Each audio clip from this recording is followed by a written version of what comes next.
I'm Liv and welcome back to my channel, Endless Pages.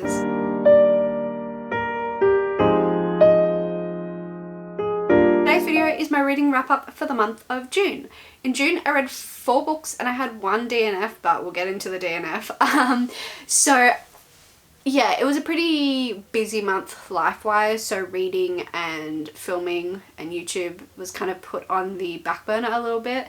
But it's not a competition. I still think 4 books, despite what I had going on, was really good, and it meant that I wasn't completely ignoring reading when life got chaotic. So I'm happy with what I read.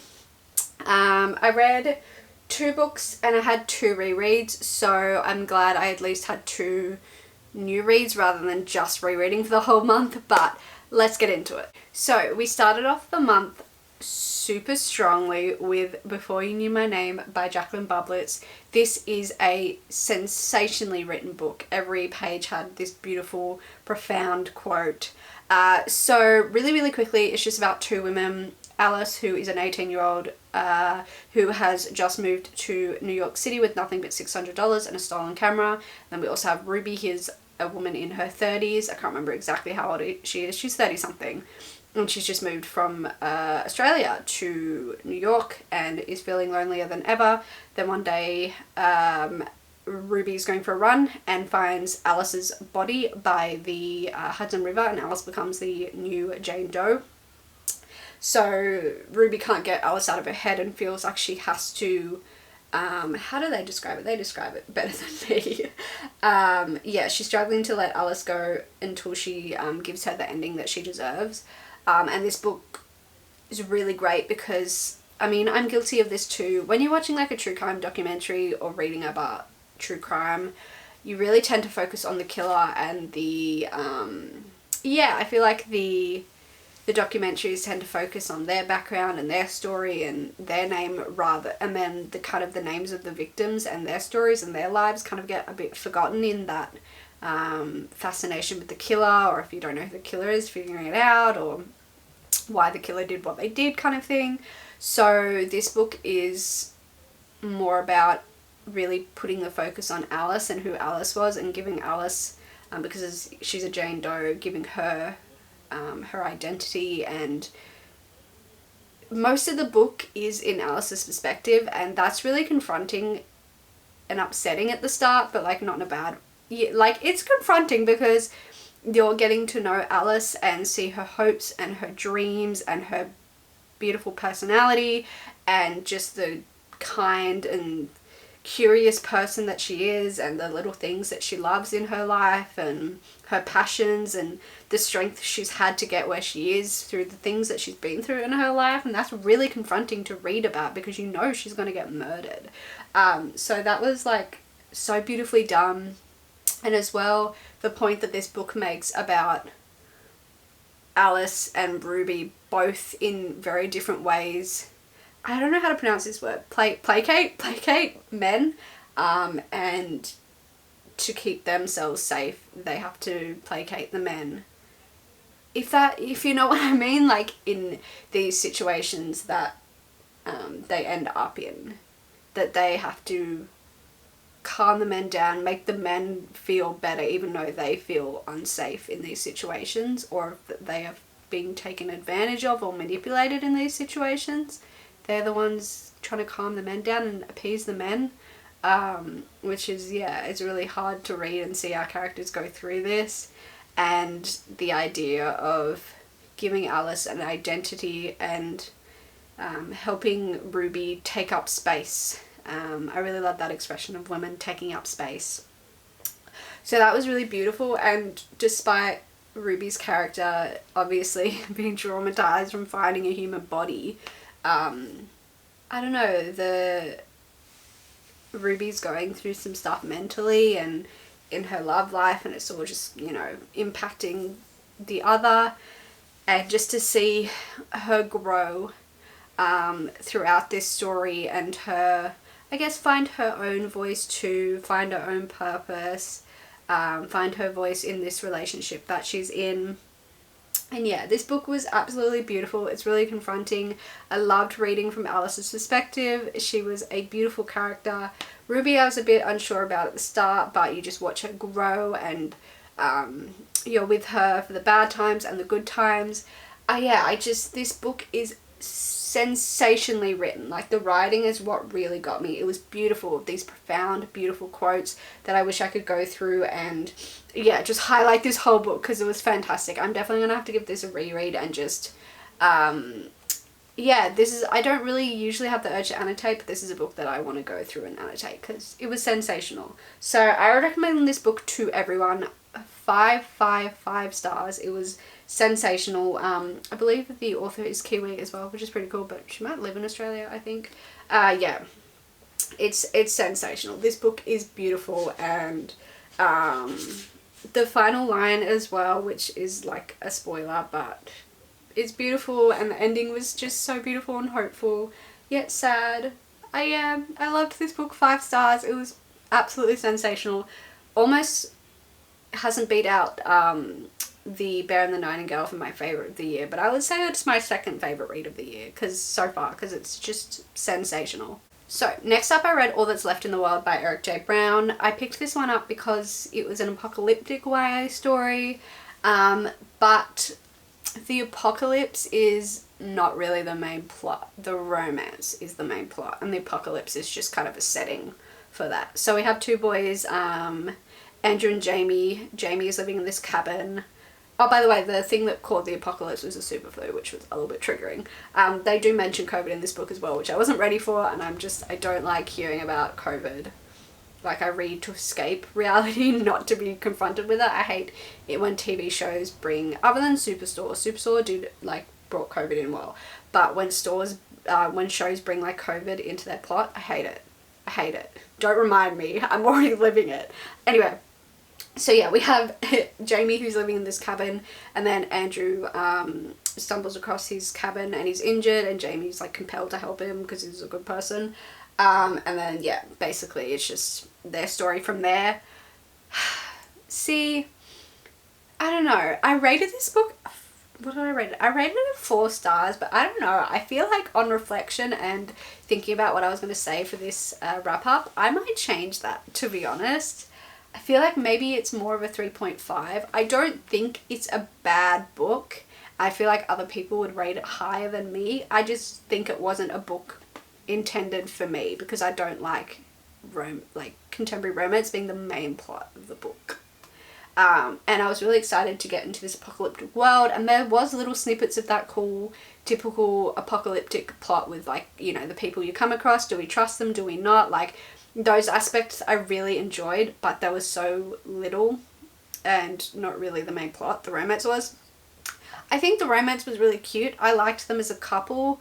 I feel like though they were different at the start, but I feel like the more I read, the more I started to be like, wait, because it's dual perspective, is it? Yeah, it's dual perspective. I can't remember. Yeah. So it swaps from Andrew to Jamie.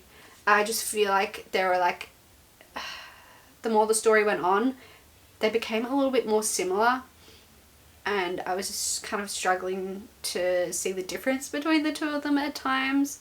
But yeah, the romance was really cute, and I did ship them. I was rooting for them. I thought they were really sweet, and that was a sweet aspect of it.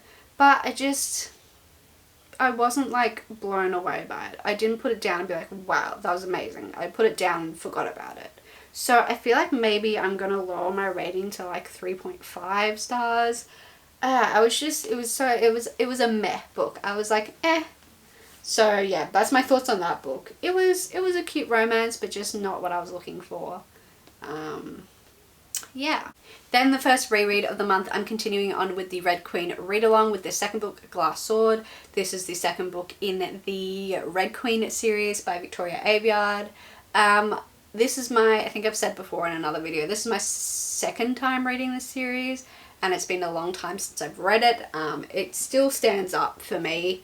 5 stars still. I really liked Mare's kind of mental state and her thoughts in this book. I guess the way she has to balance family and the decisions she's making, and how much of the impact the decisions she makes has on her relationships, and you know, the different types of relationships she has, her ones with Cal, her ones with Kalorn, her ones with her family. So that was really interesting exploration. And not to spoil it if you haven't read this book, but there's a particular villain that Maya has a kind of had a relationship with in a way, and the, I guess, psychological almost warfare that he is playing with her in this book, despite them not being near each other, is really good, and the impact that it has on her. And you can see the I guess the pull and manipulation he can still do of her despite not being to get like near each other anymore. So I really like that aspect as well, and just like how much it messes with her, and how much I guess he's still got his claws in her mind is probably a better way to say it.